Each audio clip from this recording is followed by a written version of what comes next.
بہت سارے نوجوانوں کا یہ سوال تھا کہ داڑھی کی شرعی حیثیت کیا ہے، اس کو کتنی مقدار میں رکھنا چاہیے۔ عموماً ہمارے معاشرے میں لوگوں کا یہ ذہن ہوتا ہے کہ داڑھی رکھنا سنت ہے، اس کو رکھ لیں تو ثواب ہے، نہ رکھیں تو گناہ کوئی نہیں، کیونکہ واجب نہیں سمجھا جاتا، اس کو ضروری نہیں سمجھا جاتا۔ تو اس کی مقدار کتنی ہے؟ اور بعض اوقات یہ سوال بھی ہوتا ہے کہ رمضان المبارک میں ہمارے کچھ حفاظ کرام داڑھی کو بڑھا لیتے ہیں اور غیر رمضان میں اس کو ترشوا لیتے ہیں۔ تو ان تمام سوالات کو آج کے اس پیغام کے ذریعے آپ احباب کے گوش گزار کریں گے۔ داڑھی کی شرعی حیثیت کیا ہے؟ داڑھی، مسئلہ تو یہ ہے کہ داڑھی منڈوانا یا کتروانا اور ترشوانا یہ حرام ہے، جبکہ ایک مشت سے کم ہو، ایک مٹھی سے کم ہو تو اس کو کاٹنا یا اس کو منڈوانا یہ تو حرام ہے۔ اس حوالے سے آپ ان احادیث مبارکہ کو سامنے رکھیں۔ حضرت عائشہ رضی اللہ تعالی عنہ سے، اماں جان سے روایت ہے، فرماتی ہیں قالت قال رسول اللہ صلی اللہ علیہ وسلم عشر من الفطرہ قص الشارب واعفاء اللحیہ۔ یہ مسلم شریف کی روایت ہے، صحیح مسلم میں یہ روایت آئی ہے، اس کی پہلی جلد اور صفحہ نمبر 129 پر یہ حدیث ذکر ہے۔ حضرت عائشہ رضی اللہ تعالیٰ عنہ فرماتی ہیں کہ حضرت صلی اللہ علیہ وسلم نے فرمایا 10 چیزیں جو ہیں وہ فطرت میں داخل ہیں، ان میں سے ایک یہ ہے کہ مونچھوں کا کٹوانا اور داڑھیوں کا بڑھانا، یہ انسانی فطرت میں داخل ہے۔ اور اسی حوالے سے دوسری حدیث بھی آپ کے گوش گزار کروں۔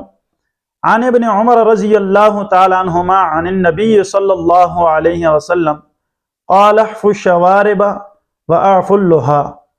حضرت ابن عمر رضی اللہ تعالی عنہ سے روایت ہے، رسول اللہ صلی اللہ علیہ وسلم نے فرمایا مونچھوں کو کٹواؤ اور داڑھیوں کو بڑھاؤ۔ یہ بھی مشکات شریف کی حدیث ہے ابن عمر رضی اللہ تعالی عنہ کی، اور صفحہ 380 پہ نقل ہے۔ اور وہ جو مسلم شریف کی روایت آپ کے سامنے نقل کی تھی، وہیں اسی صفحہ پر 129 پر مسلم شریف کی دوسری روایت ہے جو حضرت ابو ہریرہ رضی اللہ تعالیٰ عنہ سے داڑھی کے متعلق نقل کی گئی ہے۔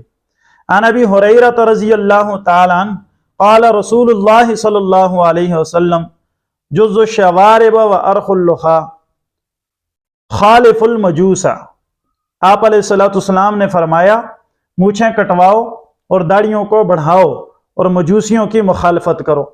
ان تمام احادیث کے فوائد کو سامنے رکھ کے دیکھا جائے تو انسان کی فطرت جو ہے، اس کی فطرت سلیمہ کا تقاضا ہے کہ داڑھی کو کٹوانا یہ خلاف فطرت ہے، اور اللہ رب العزت کی فطرت کو بگاڑنا ہے۔ تو اس لیے کوشش کرے انسان کہ انسانی فطرت کی خلاف ورزی نہ کرے اور شیطان کا اغوا کار نہ بنے، جو شیطان انسان کی تخلیق کو بگاڑنے پہ خوش ہوتا ہے۔ اور داڑھی تمام انبیاء کرام کی سنت بھی ہے، اس اعتبار سے داڑھی کا منڈوانا حرام ہے۔ اور دوسری قوم سے، مجوسیوں سے مخالفت کا بھی اللہ نے حکم دیا ہے۔ تو اس لیے جو آدمی من تشبہ بقوم فہو منہم، جو کسی دوسری قوم کی مشابہت اختیار کرتا ہے وہ انہی میں سے اٹھایا جائے گا، انہی میں سے ہوگا۔ تو ہم غیروں کی مشابہت اختیار نہ کریں اور غیروں کی مشابہت سے اپنے آپ کو بچائیں۔ تو ان تمام صحیح احادیث کی روشنی میں بھی اگر دیکھا جائے تو داڑھی کا کٹوانا اور کتروانا یہ حرام اور گناہ کبیرہ ہے۔ حضرت صلی اللہ علیہ وسلم نے اس کے بارے میں بہت ساری وعیدیں ذکر کی ہیں۔ اور ملا علی قاری رحمہ اللہ نے جو مشکات شریف کی شرح لکھی ہے، جنہوں نے صاحب مرقات، وہ لکھتے ہیں کہ لعن اللہ، یعنی جملہ بد دعائیہ نقل کیا ہے انہوں نے، تو اللہ رب العزت لعنت فرماتے ہیں جو اللہ کی تخلیق کو بگاڑتا ہے۔ داڑھی منڈوانے میں گزشتہ بالا قباحتوں کے علاوہ ایک قباحت یہ بھی ہے کہ داڑھی منڈوانا یا کٹوانا یہ عورتوں کی مشابہت اختیار کرنا ہے، اور اللہ رب العزت نے مردوں کو عورتوں کی مشابہت اختیار کرنے سے منع کیا ہے، رسول اللہ کی تعلیمات ہیں۔ اور اسی طرح عورتوں کو مردوں کی مشابہت اختیار کرنے سے منع کیا ہے کہ نہ عورتیں مردوں کی مشابہت اختیار کریں اور نہ مرد عورتوں کی مشابہت اختیار کریں، اس سے شریعت نے منع کیا ہے۔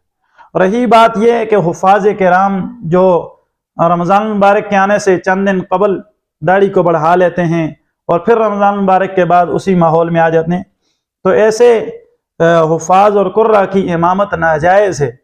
باتفاق فقہائے کرام یہ فاسق و گناہگار ہیں، گناہ کبیرہ کا ارتکاب کر رہے ہیں، تو ان کی نہ فرائض کے اندر اقتداء جائز ہے اور نہ ہی ان کی نوافل اور تراویح کے اندر اقتدا جائز ہے، اس لیے اس سے بھی احتراز لازمی ہے۔